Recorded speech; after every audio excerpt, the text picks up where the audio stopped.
analytics. So when I think of product analytics, it's describing user behavior for product engineering and design teams. Mm-hmm. And so there will be some stuff like, one of the things Amplitude doesn't do, for example, is give you heat maps of where people are clicking. If you want that, you're going to pull in another analytics package that can provide that. And so things like that, you can definitely see it. But I think there's always a primary, and everything else you tend to go to point solutions. The only time I think you would have two like heavy enterprise solutions is when product analytics and BI want very different views of things. And then I think it's worth the investment, because the investment's not only, your enterprise license, but also just all of our internal people who are building and maintaining the system. Got it. So it wouldn't be atypical to have an Amplitude and say, a Tableau or a Looker used by the same company. That type of example. I think those examples you will see, because Looker and Tableau tend to be very good for BI as well. Right. Right. Mm-hmm. So for finance and for GMs to look at how the business is performing and not just how people are interacting with products, they tend to be pretty good at that. And so you would see that. But I don't think you would see Amplitude and Mixpanel or Amplitude and Contagion or whatever Contagion's called now. I forget.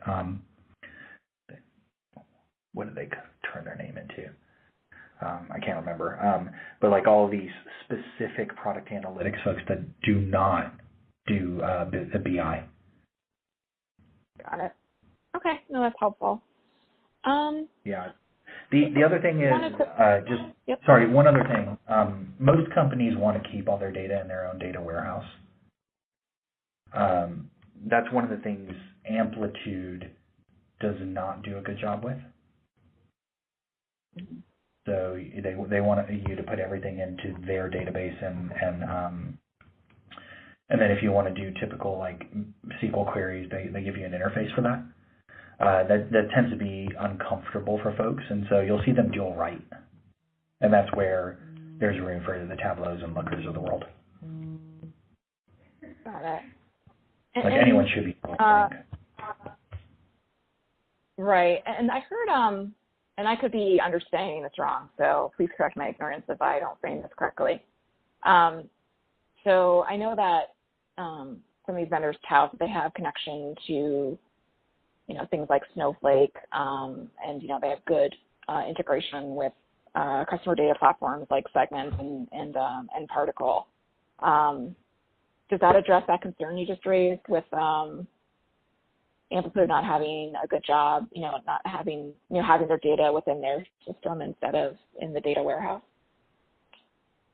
I think you can structure it in a way where you don't have to have your own data warehouse, but if you're already an enterprise company, the chances are you do have a data warehouse, or you have a data warehouse with someone like Snowflake that is your data warehouse, right? Just hosted by someone else. So, that does work, but I don't have experience in those integrations with Amplitude, honestly, because we have our own data warehouse here. Got it. Okay. And integrating with our data warehouse was a difficult thing, so we just decided to dual write. Got it. Okay. No, that's helpful. Right. I don't know.